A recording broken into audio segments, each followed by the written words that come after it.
শনিবারে শীতের সকালে এসেছি সোনাঝুরি হাটে। আমার মতো অনেকেই খোয়াই আর সোনাঝুরি হাটের টানে বারবার চলে আসেন শান্তিনিকেতনে।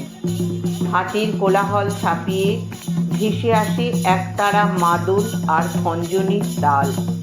দাঁড়িয়ে গেলাম গাউর গান শুনতে। ছিল ব্রাহ্মণের ছেলে, ও সে যে এমনি খিট গেলে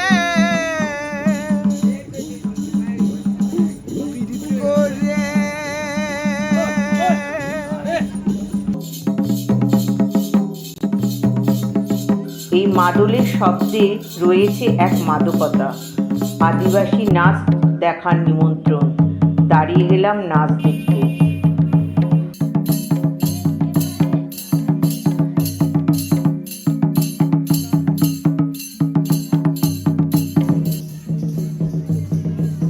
সোনাঝুরি হাট মানেই হাতের কাজের মেলা, রঙের মেলা।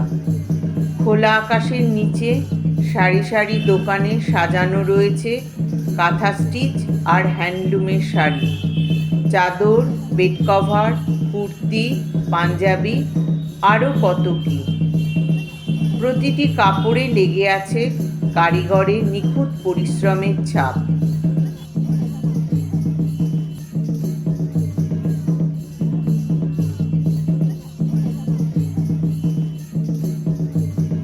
হাটে অনেক বিক্রেতাই ট্রাইবাল স্টাইলের নানা ধরনের অলংকার সাজিয়ে বসে আছে।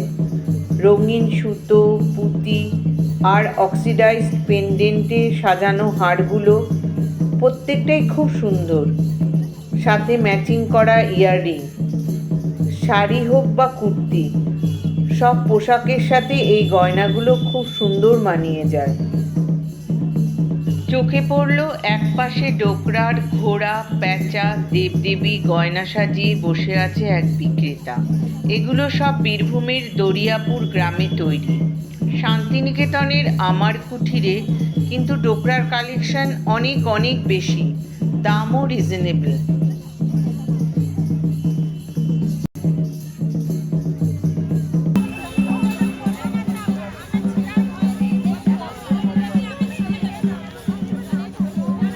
হাটে সহজেই চোখে পড়বে নানা রকমের লেদার ব্যাগ, রঙিন নকশায় ভরা। সাধারণ লেদার বা সিনথেটিক লেদার দিয়ে তৈরি হয় এই ব্যাগ। দু ধরনের ব্যাগের মধ্যে দামের তফাৎ কিন্তু অনেকটাই। ড্রয়িং রুম সাজানোর জন্য নতুন নতুন জিনিস কিনতে হলে আসতেই হবে সোনাঝুরি হাটে। টেরাকোটার মুখোশ, কাপ প্লেট, পুতুল, অ্যাস্ট্রে, ইচ্ছে করছে সব রকমের জিনিসই কিনে নিয়ে যাই। বীরভূম মানেই বাউল গান, আর সোনাঝুরি হাটে একতারা বিক্রি হবে না তা তো ভাবাই যায় না। বাজাতে জানি আর না জানি, ঘর সাজানোর জন্য একটা একতারা কেনা যেতেই পারে।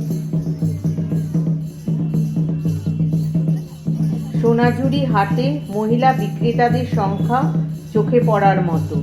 কোলের শিশুকে আঁকড়ে ধরে কেউ বসে আছে অলংকারের দোকানে, কেউ বিক্রি করছে হ্যান্ডিক্রাফট আইটেম, কেউ বা জামা কাপড় সাজিয়ে বসে আছে। ব্যবসা আর সন্তানকে সামলানো দুটো কাজই একসঙ্গে করতে হয় তাদের। কিশোর কিশোরীরাও দোকান সাজিয়ে বসেছে। বয়সে ছোট হলেও সংসারের অভাব তাদের বড় করে দিয়েছে অনেক আগেই।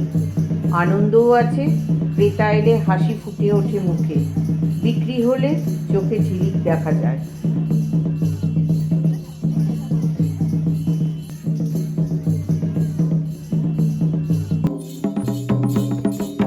মাদলের আমন্ত্রণ তো আগেই ছিল। লজ্জা কাটিয়ে হাত ধরাধরি করে পা মেলাতে এগিয়ে গেলাম।